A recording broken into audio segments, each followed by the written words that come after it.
नमस्कार मित्रांनो, स्वागत आहे तुमचं पुन्हा एकदा आजच्या व्हिडिओमध्ये। मी आहे नरेश निपाणे, तुमचा फायनान्शियल कोच। तर आजचा आपला विषय आहे how to review our financial life. तर आपल्याला आपल्या फायनान्शियल लाईफचा रिव्ह्यू घेत राहणं खूपच आवश्यक आहे। आपण 1 तारखेला आपली चॅनल सुरू केली आणि पहिल्या दिवशी 6 रेज्युलेशन्स घेतले नवीन वर्षाचे, आणि त्यापैकी रोज एक रेज्युलेशन्सवर आपण चर्चा केली। पहिला आपलं रेज्युलेशन होतं budget, how to create our budget. Budget कसं बनवायचं ते आपण शिकलो।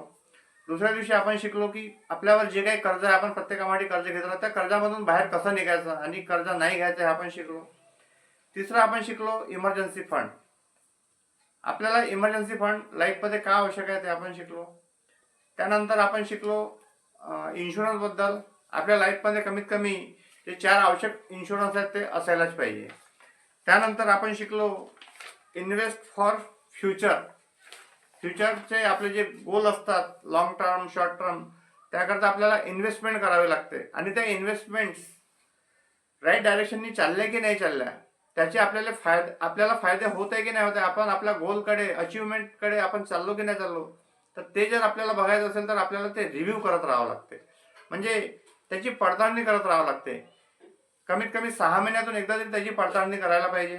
वर्षातून 2दा जर पडताळणी केली तर आपल्याला समजून येते की आपण पुढे चाललो, आपली फायनान्शियल लाईफ आपली पुढे चालली की जागेवरच थांबली आहे, की आपण पुन्हा मागे पडतो आपल्या इन्व्हेस्टमेंटच्या हिशोबाने। तर हे सगळं माहीत करून घेण्यासाठी आपल्याला रिव्ह्यू घेणं आवश्यक असते। तर हा होता आजचा कॉन्सेप्ट। भेटूया आपण नेक्स्ट व्हिडिओमध्ये। Thank you so much.